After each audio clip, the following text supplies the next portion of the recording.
जानने की फिक्र नहीं है, जीने की फिक्र है। जानने की फिक्र नहीं है, होने की फिक्र है। ये सवाल नहीं है कि ईश्वर है, सवाल यह है कि क्या मैं ईश्वर हो सकता हूं। अगर ईश्वर हो भी और मैं ईश्वर न हो सकूं तो कोई सार नहीं। सवाल ये नहीं है कि मोक्ष है, सवाल ये है कि क्या मैं भी मुक्त हो सकता हूं। अगर मैं मुक्त हो ही ना सकूं और मोक्ष हो भी कहीं तो क्या अर्थ है। ये बात नहीं है कि आत्मा है भीतर या नहीं, हो या ना हो। सवाल असली ये है कि क्या मैं आत्मा हो सकता हूं। मुमुक्षा है होने की खोज, और जब कोई होना चाहता तब दांव पर लगना पड़ता है। इसलिए कहता हूं धर्म है जुआरियों का काम। वही कहूंगा जो मैं जानता हूं,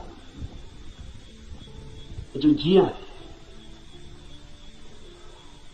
अगर आप तैयार हुए दांव पर लगाने को, तो जो मेरा अनुभव है वो आपका अनुभव भी बन सकता है।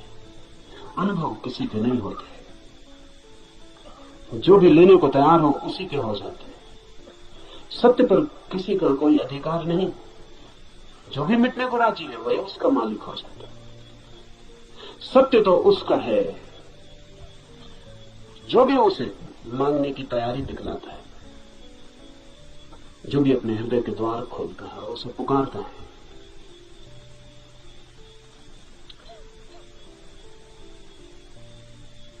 इस उपनिषद को इसीलिए चुना है। ये उपनिषद अध्यात्म का सीधा साक्षात्कार है। सिद्धांत इसमें नहीं है, इसमें सिद्धों का अनुभव है। इसमें उस सब की कोई बातचीत नहीं है जो कुतूहल से पैदा होती है, जिज्ञासा से पैदा होती है। नहीं, इसमें तो उनकी तरफ इशारे हैं जो मुमुक्षा से भरे हैं, और उनके इशारे हैं जिन्होंने पा लिया है। कुछ ऐसे लोग भी हैं कि जिन्होंने नहीं पाया, लेकिन फिर भी मार्गदर्शन देने का मजा नहीं छोड़ पाते। मार्गदर्शन में बड़ा मजा है। सारी दुनिया में अगर सबसे ज्यादा कोई चीज दी जाती है तो वो मार्गदर्शन है, और सबसे कम अगर कोई चीज दी जाती है तो वो भी मार्गदर्शन है। सभी देते हैं, लेता कोई भी नहीं। जब भी आपको मौका मिल जाए किसी को सलाह देने का, तो आप चूकते नहीं। जरूरी नहीं है कि आप सलाह देने योग्य हो, जरूरी नहीं कि आपको कुछ भी पता हो जो आप कह रहे हैं, लेकिन जब कोई दूसरे को सलाह देनी हो तो शिक्षक होने का मजा छोड़ना बहुत मुश्किल हो जाता है। शिक्षक होने में मजा क्या है? आप तत्काल ऊपर हो जाते हैं मुफ्त में, और दूसरा नीचे हो जाता है। अगर कोई आपसे दान मांगने आए तो 2 पैसे देने में कितना कष्ट होता है, क्योंकि कुछ देना पड़ता है जो आपके पास है। लेकिन सलाह देने में जरा भी कष्ट नहीं होता, क्योंकि जो आपके पास है ही नहीं उसको देने में कष्ट क्या है। आपका कुछ खो ही नहीं रहा है, बल्कि आपको कुछ मिल रहा है, मजा मिल रहा है, अहंकार मिल रहा है। आप भी सलाह देने की हालत में हैं आज, और दूसरा लेने की हालत में। आप ऊपर हैं, दूसरा नीचे है।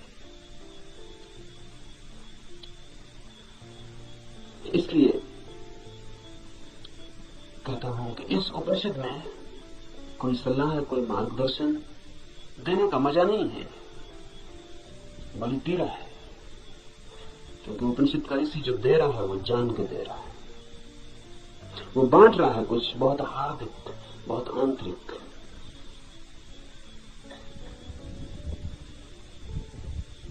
संक्षिप्त इशारे हैं लेकिन गहरे हैं।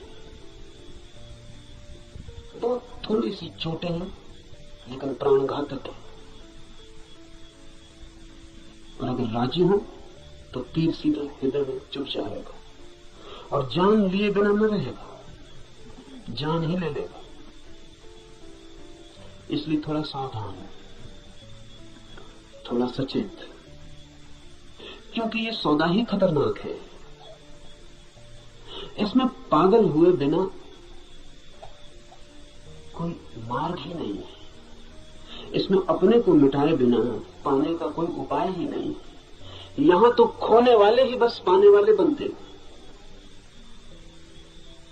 और इसीलिए इस उपनिषद को भी चुन लिया है। ऐसे तो सीधा ही आपसे कह सकता हूं, कोई कारण इस उपनिषद को चुनने का नहीं है। बहाना, आड़, क्योंकि तीर सीधा मारो आदमी बच सकता है, उपनिषद की आड़ से थोड़ी सुविधा रहेगी, इसलिए चुन लिया है कि आपको ऐसा भी पता नहीं लगेगा कि मैं कोई सीधे ही आपको तीर मारूं, तो बचने का जरा उपाय कम हो जाता। सभी शिकारी जानते हैं कि थोड़ी आड़ से शिकार ठीक होती है। ये उपनिषद सिर्फ आड़ है और इससे कुछ लेना देना ज्यादा नहीं। जो मैंने जाना है वही कहूंगा, लेकिन उसमें और उपनिषद में कोई अंतर नहीं है, क्योंकि इस उपनिषद के ऋषि ने जो कहा है वो जानकर ही कहा।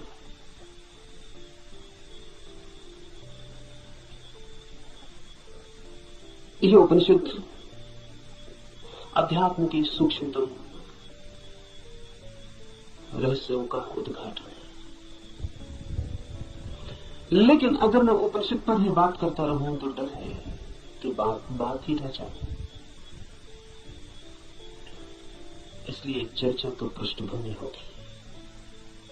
इस चर्चा के साथ साथ प्रयोग जो कहा है, जो इस ऋषि ने देखा है या जो मैं कहता हूं मैंने देखा है, उस तरफ आपके चेहरे को मोड़ने की कोशिश, उस तरफ आपकी भी आंखें उठाने, उस तरफ आपकी भी आंखें उठाने का प्रयास, वही मुख्य होगा। उपनिषद की बात तो सिर्फ हवा पैदा करने के लिए होगी कि आपके चारों तरफ भी तरंगें पैदा हो जाएं, कि आप भूल जाएं 20वीं सदी को, पहुंच जाएं उस लोक में जहां ये ऋषि रहा होगा, मिट जाए ये जगत जो चारों तरफ बहुत बेरौनक को बहुत कुरूप हो गया है, और याद आ जाए उन दिनों की जब ये ऋषि जिंदा रहा होगा। एक हवा, एक वातावरण, बस उसके लिए उपनिषद। पर उतना काफी नहीं है, जरूरी है, काफी नहीं है। तो जो मैं कहता हूं अगर आप उसको सुन के ही रुक जाते हैं तो मैं मानूंगा आपने सुना भी नहीं, क्योंकि सुन के जो चलता नहीं है मैं नहीं मान सकता कि उसने सुना है। अगर आप सोचते हैं कि सुन के आपकी समझ में आ गया, इतनी जल्दी मत करना। सुन के समझ में आता होता तो हम कभी के समझ गए होते। सुन के ही समझ में आता होता तो इस दुनिया में समझदारों की कमी ना होती, ना समझ खोजना मुश्किल हो जाता। मगर ना समझ ही ना समझ, सुन के कुछ भी समझ में नहीं आता। सुन के सिर्फ शब्दों पे मुट्ठियां बन जाती, सुन के नहीं करके ही समझ में आता है। इसलिए सुनना करने के लिए, समझने के लिए नहीं।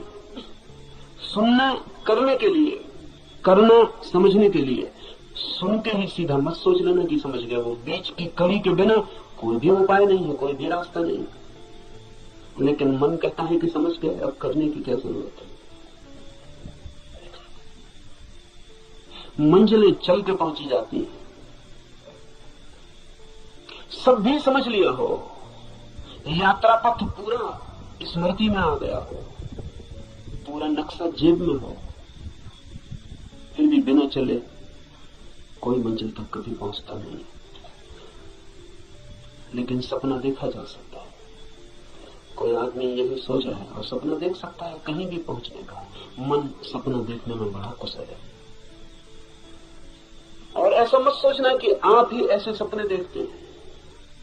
जिनको आप बहुत बुद्धिमान कहते हैं वे भी इसी तरह के सपने देखते रहते हैं। साधु हैं, सन्यासी हैं, महात्मा हैं, वर्षों से खोज में लगे हैं, लेकिन कहीं इंच भर नहीं पहुंचते, यात्रा ही नहीं करते। वो जो वर्षों से खोज में लगे हैं वो सारी की सारी खोज वर्तुलाकार है। बुद्धि में ही वर्तुल बन जाता है, भंवर बन जाता है, उसी भंवर में घूमते रहते हैं।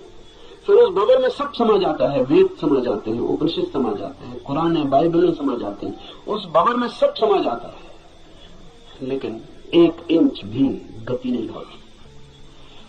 उपनिषद की हम चर्चा करेंगे, उपनिषद समझाने के लिए नहीं, उपनिषद बन जाने के लिए। यहां सुन के कुछ कंठस्थ हो जाए और आप भी बोलने लगे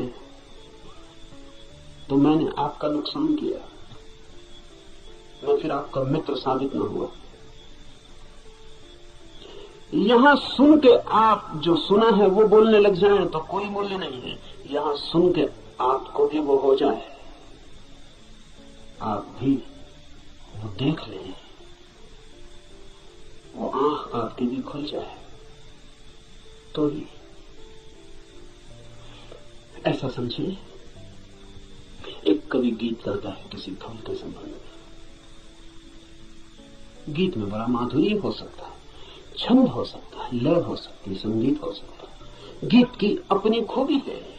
लेकिन गीत कितना ही गाए उस फूल को और कितना ही गुनगुनाए तो भी गीत गीत है, फूल नहीं। और लाखों गति और लाखों छंद तो भी गीत गीत है, फूल के संबंध नहीं। और आप उसी गीत से तृप्त हो जाए तो आप भटक गए। उपनिषद गीत है किसी फूल का जिसे आपने देखा नहीं कभी। गीत गजब का है, गाने वाले ने देखा है, और गीत से तृप्त मत हो जाना, गीत फूल नहीं।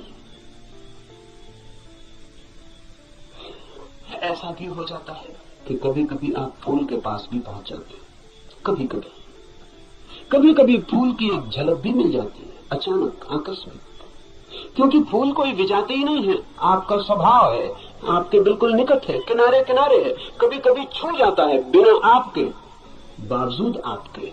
कभी कभी फूल एक झलक दे जाता है, कोई बिजली कौन जाती है, किसी क्षण में आकस्मिक अनुभव में आ जाता है। कुछ और भी है इस जगत में, यही जगत सब कुछ नहीं है। इस पथरीले जगत के बीच कुछ और भी है जो पत्थर नहीं, फूल है, जीवंत खिला हुआ, जैसे किसी स्वप्न में देखा हो या अंधेरी रात में चमकी हो बिजली और कुछ देखा हो और फिर खो गया हो। ऐसा कभी कभी आपके जीवन में भी हो जाए, कवियों के जीवन में अक्सर हो जाए।